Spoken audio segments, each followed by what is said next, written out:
আজকের একটি মজার গল্পের নাম হলো বৃদ্ধ সিংহ ও গাধা।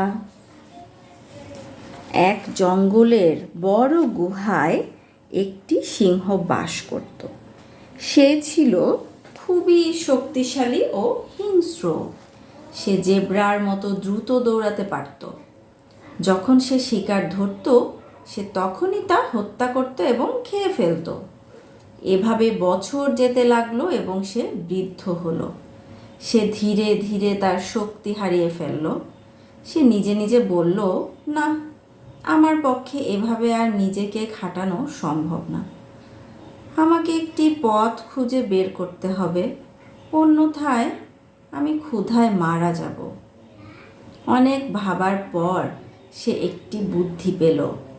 সে একটি গাধাকে ডেকে বলল, শোনো বন্ধু, তোমার সুন্দর কণ্ঠ আছে যা অন্য পশুদের নেই। আমি কখনো তোমার মতো আলোড়ন সৃষ্টিকারী কণ্ঠস্বর শুনিনি। চলো এখন আমরা একসঙ্গে কাজ করি, যাতে আমরা আমাদের ব্যবস্থায় খাবারের প্রাচুর্যের সাথে সুখে শান্তিতে বাস করতে পারি। এই কথা শুনে গাধাটি খুবই আনন্দিত হলো। সে বলল, আমি তোমার সঙ্গী হব। আমি তোমার জন্য কি করতে পারি? শোনো, যখন তুমি দেখবে সব পশু এক জায়গায় জড়ো হয়েছে, তখন তুমি জোরে চিৎকার করবে। তারা এটা শুনে বিশৃঙ্খলভাবে তাড়াহুড়া করে দৌড়াতে থাকবে। আমি একটা গাছের পেছনে লুকিয়ে থাকব। যখন একজন আমার কাছে পৌঁছাবে, তখন আমি তাকে আঁকড়ে ধরব। সেজন্য আমি তোমাকে যথাযথভাবে পুরস্কৃত করব। গাধাটি সিংহের কথায় রাজি হয়ে গেল।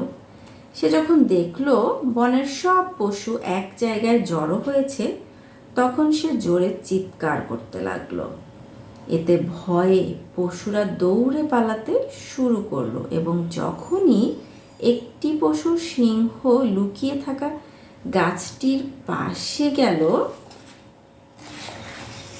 তখনই সিংহ তাকে আঁকড়ে ধরল। গাধাটি ভাবল যে সে খুব চালাক। সে অন্য পশুদের আতঙ্কিত করার জন্য জঙ্গলের সবখানে চিৎকার করে দৌড়াতে শুরু করলো। এভাবে চিৎকার করতে করতে গাধাটি সিংহ লুকিয়ে থাকা গাছটির পাশ দিয়ে যাচ্ছিল। সিংহটি তৎক্ষণাৎ গাধাটিকে আঁকড়ে ধরল এবং তাকে দিয়ে একটি মজার ভোজ করলো। এই যে গাধা বের হয়ে সিংহ গাধাটিকে ধরেই ফেলল। এখান থেকে আমরা উপদেশ পেলাম, যেমন কর্ম তেমন ফল। নিজে যেমন কাজ করবে সে তেমনই ফলাফলটা পাবে।